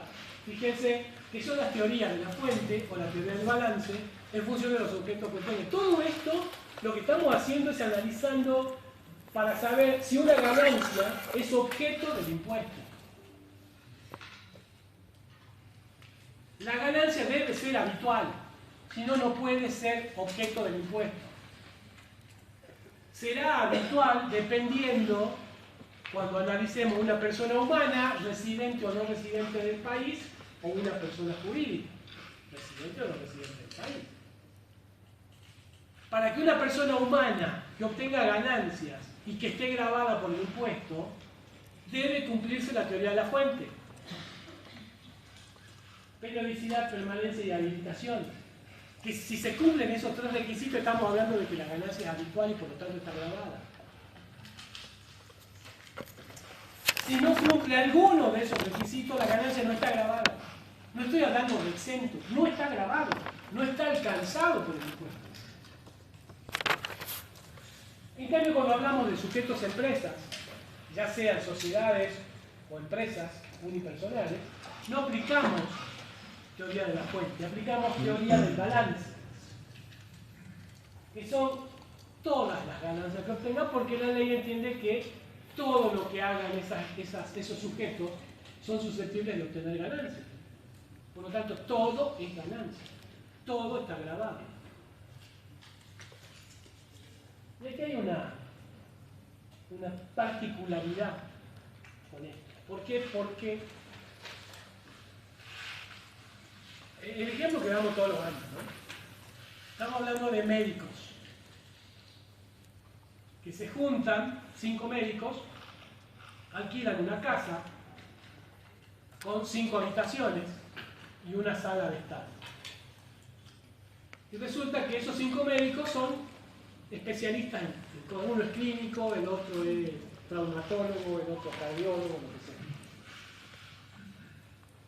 Y ejercen su profesión y obtienen ganancias. Entonces digo, bueno, estas son personas humanas. Para que las ganancias estén grabadas, tenemos que aplicar teoría de la fuente. Permanencia, habilitación y permanencia. Ahora, ¿las cumple? Sí, las cumple. Entonces está grabada. Las ganancias obtenidas por estos 5 médicos está grabada por la aplicación de la teoría de la fuente. ¿Me van siguiendo hasta ahí? Ahora resulta que esos 5 médicos les va tan bien que deciden complementar esa actividad personal con una actividad comercial. La actividad comercial podría ser de distinta naturaleza, pero por ejemplo podría hacer internaciones en la ciudad. Entonces dice, bueno, mira, podemos alquilar la casa de al lado, la reformamos y hacemos internaciones. Hacer una internación implica un montón de otras cosas. El tema del mantenimiento de esa gente con la limpieza, con el tema de la comida, el servicio de atención diaria, eso ya transforma en una actividad comercial. O sea que no solamente ellos continúan con su actividad en cada una de esas 5 habitaciones donde tienen su actividad profesional independiente, pero además tienen acá la internación. Están complementando esa actividad comercialmente. En ese caso la ley dice, y está en el 82 de la ley, en el caso de que estos sujetos complementen esa actividad de una manera comercial, que sería este ejemplo que estamos diciendo, ya no es aplicable la teoría de la fuente. Es aplicable la teoría del balance, por lo tanto todas las ganancias están siendo objeto del impuesto. Ese es el caso que inclusive menciona el artículo 82, inciso F y G, cuando estas actividades desarrolladas por estos sujetos, personas humanas, complementen con una actividad comercial, ya no se aplica teoría de la fuente, sino que se aplica teoría del balance. Y por lo tanto todas las ganancias estarán grabadas. Y ahí abajo tienen la remisión a un fallo. Fíjense que tiene Brave, Forenza, Arturo, López, Claudio. A ver, a los muchachos, ¿ustedes escucharon hablar del Piojo López, que era jugador de fútbol? Sí, de Racing. Era de Racing. ¿Cómo? ¿El de Racing? Sí. El de Racing. Que estaba en la selección argentina. Y que lo criticaba Batistuta, porque él jugaba de un costado, Batistuta de frente, y Batistuta no hacía goles. Entonces él decía, pero ¿cómo no puede hacer goles? Está de frente al arco. Yo que estoy del costado hago goles, vos no. Era bueno el jugador jugaba en Racing. Tuvo la suerte de que lo comprara un equipo de Italia. Y estos contratos que se hacen por jugadores de fútbol, no solamente a veces se escucha, ¿no? Por ahí dice, che, bueno, pero tiene una cláusula de rescisión del contrato del jugador en el equipo en que está. ¿Qué es esa cláusula de rescisión? Que si viene alguien y lo quiere comprar o lo quiere llevar, tiene que pagar una determinada suma de dinero que se pactó de antemano para que él quede libre. Pero eso es una cláusula que se paga, que se pacta con el jugador, el club en el cual él juega y el jugador. Ahora viene otro equipo y dice, bueno, pero veniste para acá, y él va a decir, sí, pero tengo la cláusula esta de rescisión, que si me quiero ir hay que pagarla. Entonces el nuevo club dirá, bueno, te la pago yo a la cláusula de rescisión para que quede libre y arreglemos el contrato.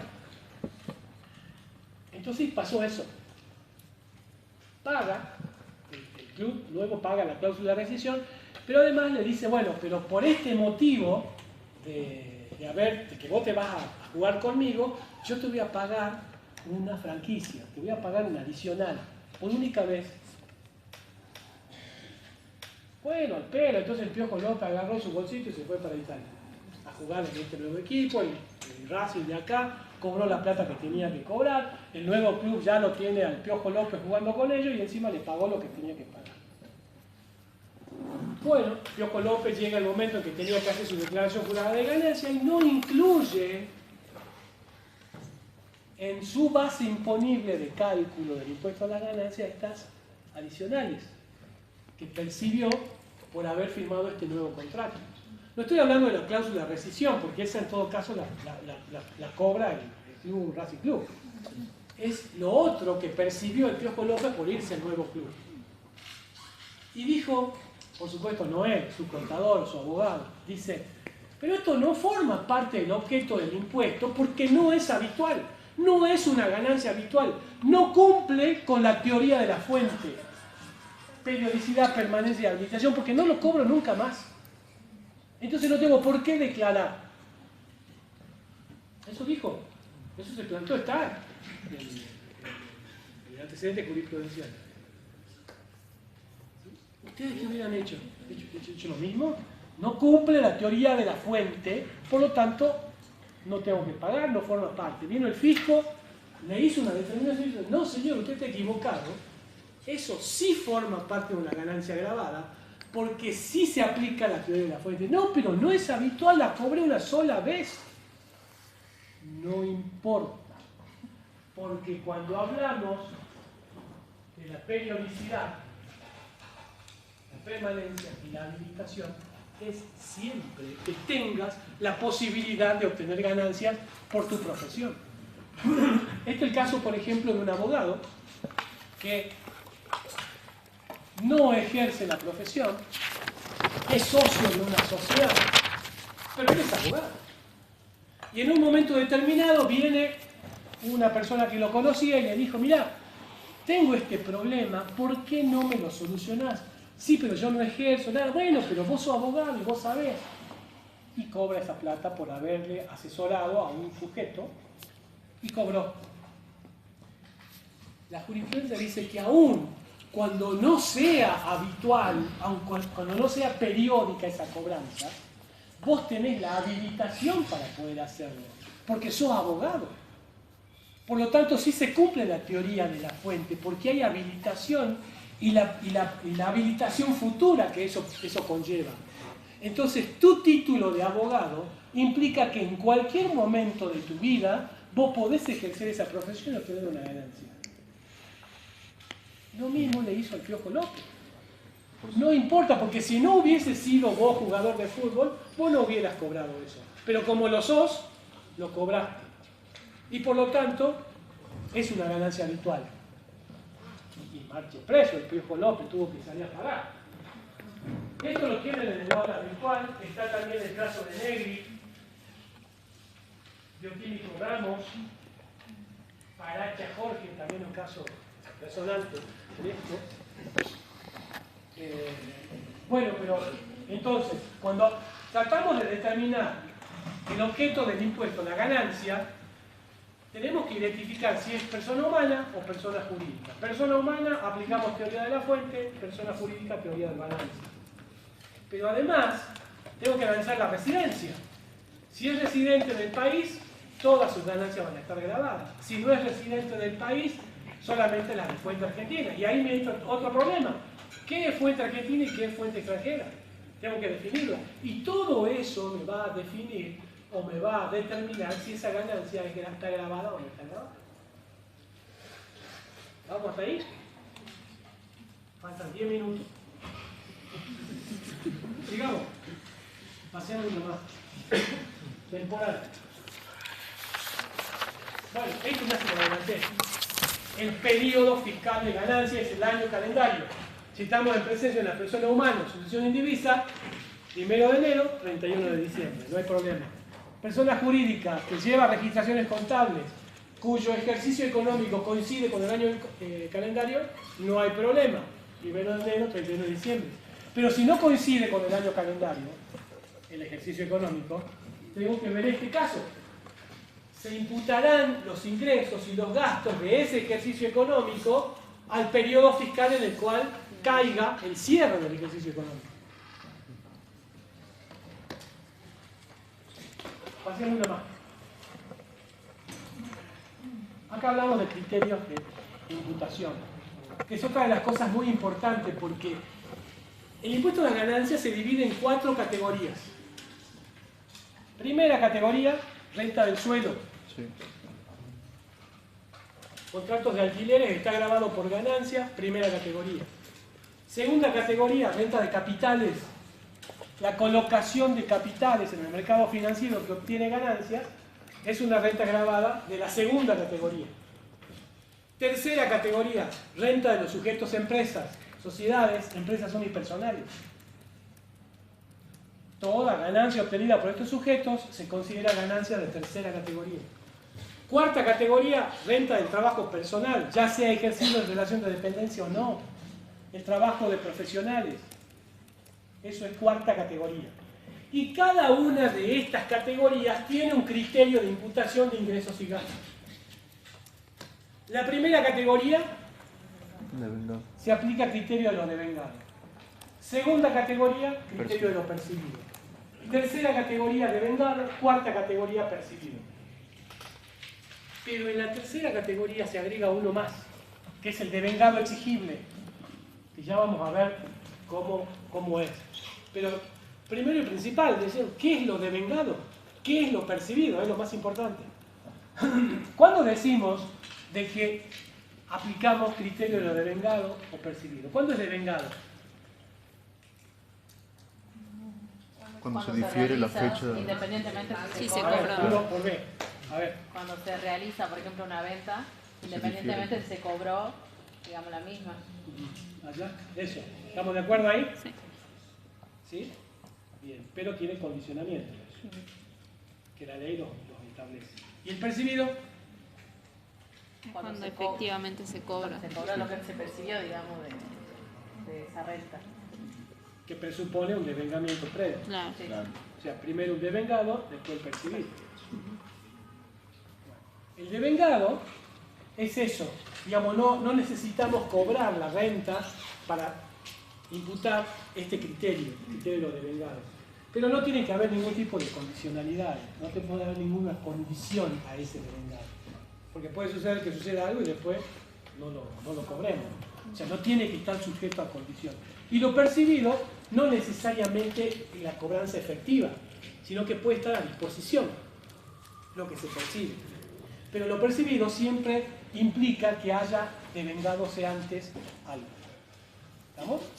Entonces acuerden, primera y tercera, devengado. Segunda y cuarta, percibido. Pero se agrega a la tercera el devengado exigible. Devengado exigible es un mix de lo devengado y lo percibido, que se aplica solamente para aquellas empresas que vendan mercaderías a plazo y que ese plazo supere los 10 meses. Entonces es lógico de que si yo estoy vendiendo una mercadería a 10 meses, no tengo la ganancia total ya. No la tengo. Entonces no es lógico que tenga que salir a pagar una ganancia por lo devengado, porque estoy en tercera categoría, y si la ganancia no la cobré. Bueno, el criterio de devengado, la ley lo dice. Sí, pero también me dice el criterio de devengado exigible. ¿Y cómo es eso? Bueno, estoy vendiendo mercadería a 10 meses, tengo que considerar esa situación. Por lo tanto, supongamos que la venta a más de 10 meses sucede en el mes de octubre. Entonces yo voy a cobrar cuotas. Voy a cobrar en octubre, noviembre, diciembre, enero, febrero, marzo, abril, mayo, junio, julio. Del otro año recién voy a estar cobrando esa plata, la ganancia total. Bueno, la ley me dice, bueno, pero podés aplicar el criterio de lo devengado exigible. ¿Y cómo sería eso? Y bueno, solamente voy a declarar ganancias lo que efectivamente cobre a la fecha en que se fueron exigibles. ¿Y cuáles fueron exigibles? Las de octubre, noviembre y diciembre. Porque cierro ejercicio el 31 de diciembre. Las otras no, porque no es el devengado exigible. Las otras las tendré que imputar al año siguiente, al periodo fiscal siguiente. Ese es el devengado exigible. Vean eso, por favor, porque está en el 24. Estos son ejemplos. Lo percibido se imputa de acuerdo a su percepción, en la acreditación de cuenta, dispuesto de otra manera. Disponibilidad de la ganancia, aún cuando su imposición no ha sido real, sino solo una posibilidad. Devengado no debe estar sujeto a ninguna condición, no requiere de exigibilidad y debe respetarse estos principios de causalidad, correlación y evaluación. Es decir, cuando hablamos de estos criterios, también tenemos que tener en cuenta que si bien no todas las ganancias, o mejor dicho, no todos los ingresos están grabados, sino que no todos los gastos son deducibles. En regla general, lo que vamos a decir es que los gastos serán deducibles en la medida de que me permitan obtener ganancias grabadas. Si ese gasto no me permite obtener ganancias grabadas, ese gasto no es deducible. Esa es la regla general. Después vamos a ver cómo funciona. ¿Se entiende esto, chicos? Yo creo que no tengo más tiempo, ¿no? Están acá apurando. Chicos, vamos a tener clase el viernes recién de nuevo. Vamos a terminar con esto y vamos a ver primera y segunda categoría.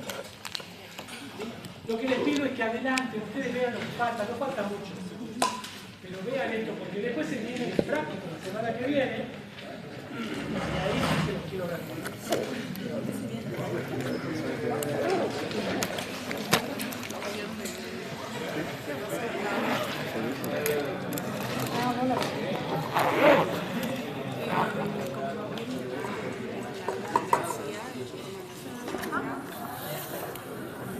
Sí. No,